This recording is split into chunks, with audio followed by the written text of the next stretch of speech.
একটি ঘটনা ছিল যুদ্ধের সময়, যখন হজরত মুহাম্মদ সাল্লাল্লাহু আলাইহি ওয়াসাল্লাম ঘরে ফিরে এলেন, তখন তিনি জানালার পর্দায় একটি পাখির ছবি দেখলেন। তিনি রাগান্বিত হয়ে সেই পর্দাটি খুলে ফেলে দিলেন এবং হজরত আয়েশা রাদিয়াল্লাহু তাআলা আনহুকে বললেন, দ্বিতীয়বার এ ধরনের কোনো কিছু যেন আমাদের ঘরে না আসে। এটা কেবল একটি ছবি স্কেচ ছিল, তবুও তিনি রাগ করে সেই পর্দাটিও খুলে ফেলে দিলেন। আর যদি মূর্তি থাকে সেটা তো আরও বড় বিষয়। তাই আমাদের নিজেদের যে কোনোভাবে শিরক এবং এর রূপ থেকে বাঁচিয়ে রাখা উচিত। একটি প্রশ্ন যে পাকিস্তানে আসার সঠিক সময় কোনটি? দ্বিতীয় প্রশ্ন দুখান সম্পর্কে। দুখান ধোঁয়া কিয়ামতের 10টি বড় নিদর্শনের মধ্যে এটি একটি বড় নিদর্শন।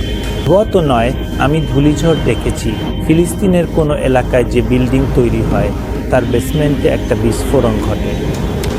তারপর সেই বিস্ফোরণের প্রভাব পুরো আরব দেশগুলোতেও ছড়িয়ে পড়ে। এতটাই তীব্র ধোঁয়া হয় যে সূর্যের আলো তখন আর পৃথিবীতে পৌঁছাতে পারে না। আল্লাহ ভালো জানেন এটি সম্ভবত প্রতীকীভাবে তৃতীয় বিশ্বযুদ্ধকে উপস্থাপন করছে। আর দ্বিতীয় প্রশ্ন, সঠিক সময়। পাকিস্তানে আসার সঠিক সময়।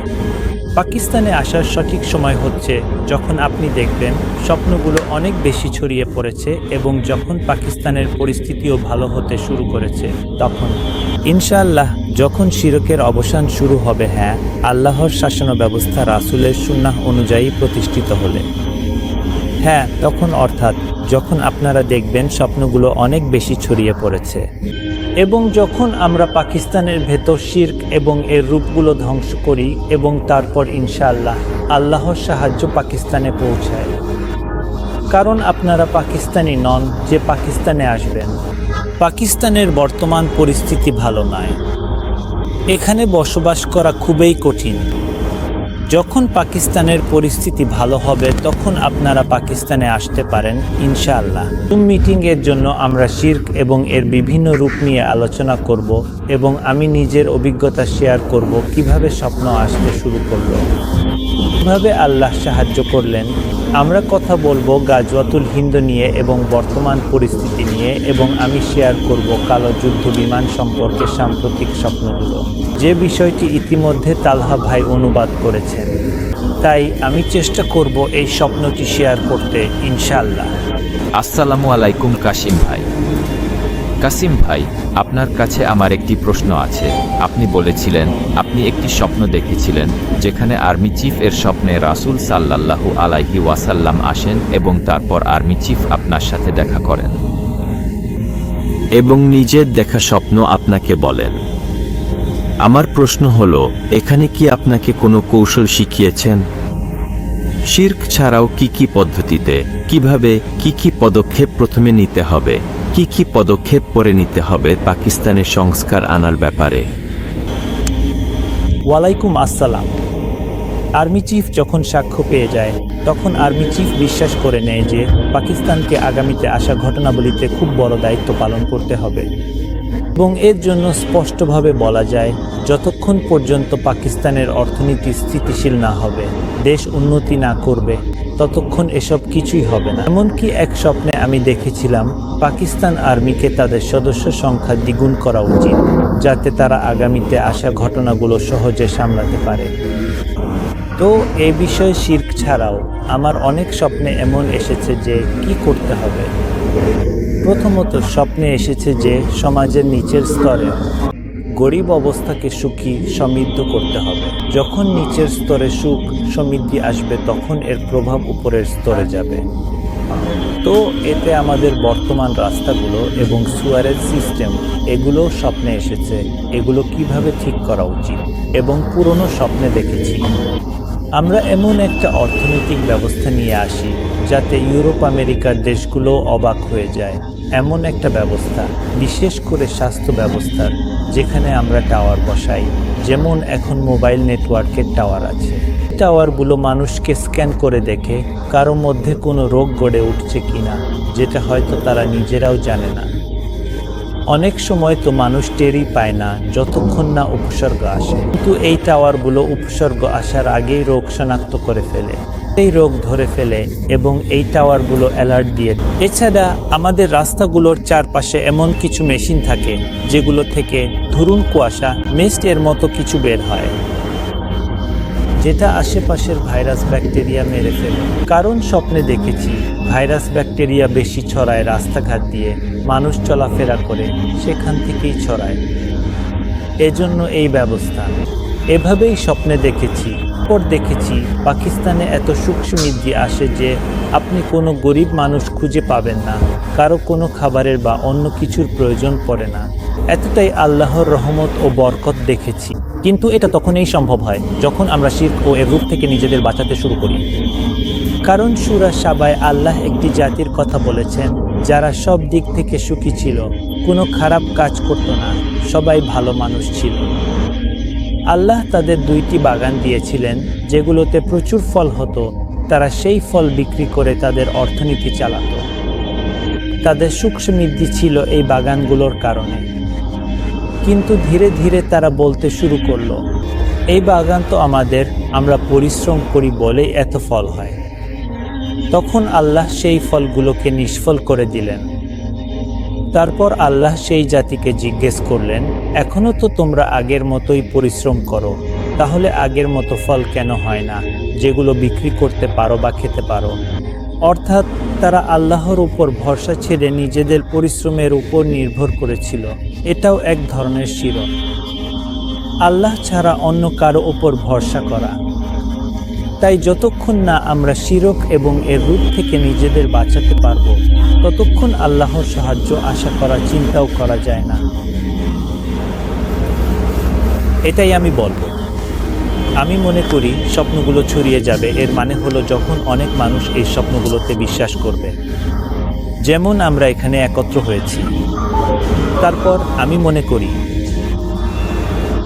যদি কেউ তখন পাকিস্তানে আসতে চায়, আমরা তাদের সাহায্য করতে পারব।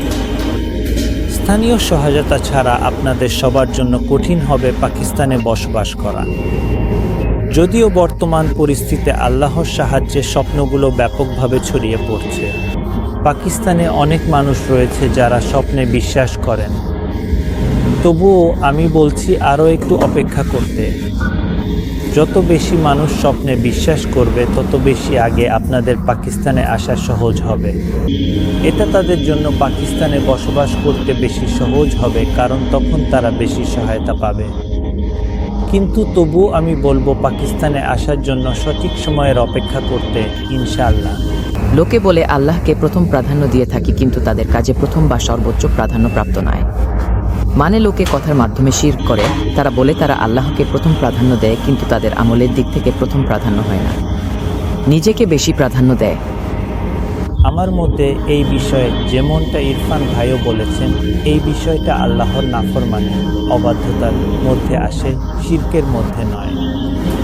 কারণ শিরক তো সেটা, যেমন ছবি টাঙানো বা কেউ যদি কাউকে বলে সেই একমাত্র আশা, মানে এটাই শেষ ভরসা, তাহলে এই কথাগুলো শিরকের আওতায় পড়ে। এ ধরনের কথা আমাদের বলা উচিত না, কারণ আমরা মানুষ তো গাফেলও হয়ে যায়। কিন্তু তার নিয়ত এটা থাকে না যে নাউজুবিল্লাহ সে শিরক করবে। যেমন আমিও অলস ও আলস ধরনের, তো আমিও কিছু কিছু ব্যাপারে করি। যেমন আমি ঘুমিয়ে পড়ি, আজান হচ্ছে, নামাজ পড়ছি না, তো এগুলো অবাধ্যতার মধ্যে পড়বে, যেমন ইরফান ভাইও বলেছেন।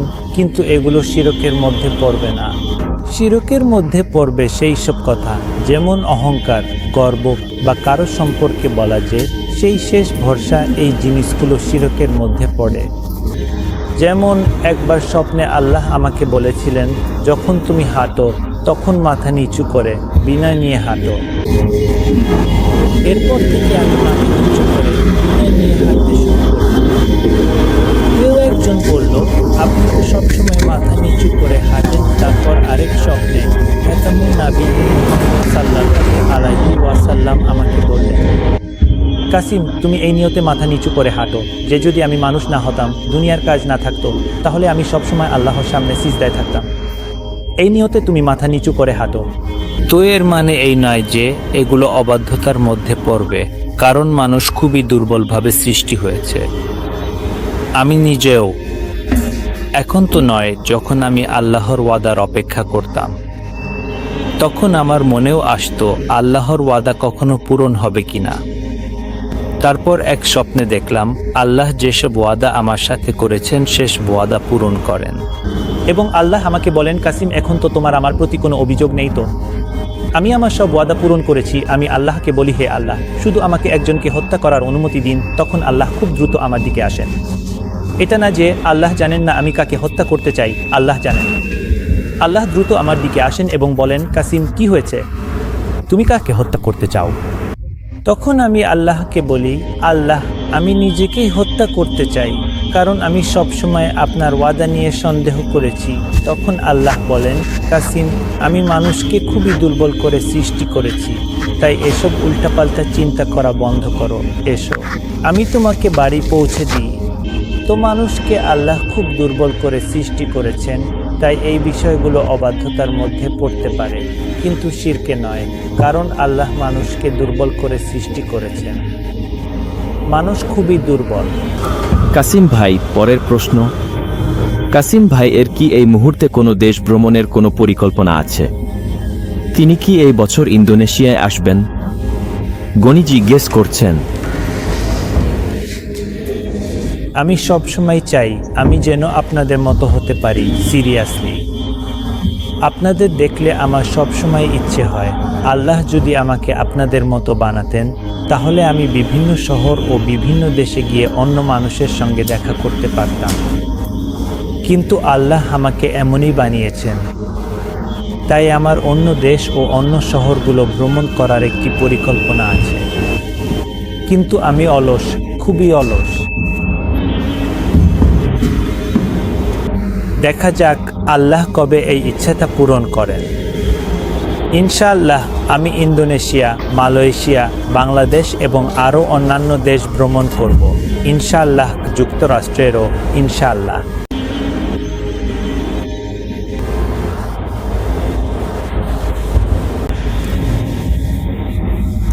কাসিম ভাইয়ের মা অসুস্থ, তার জরুরি চিকিৎসা প্রয়োজন। এই মুহূর্তে কাসিম ভাই তার একমাত্র কাছে, তাই আমার মনে হয় এটাও না আসার একটি কারণ। অথবা তিনি কিছু স্বপ্ন দেখেছেন যা শেয়ার করতে চান না, সেটাও কারণ হতে পারে। কাসিম ভাই কি তাবুতে সাকিনা সম্পর্কে কোনো স্বপ্ন দেখেছেন? তাবুতে সাকিনা সম্পর্কে ইংরেজিতে কেউ জিজ্ঞেস করেছেন। তাবুতে সাকিনা কি একটি বাক্স, বড় বাক্সর মতো? দুঃখিত, আসলে আমি এমন কোনো স্বপ্ন দেখিনি।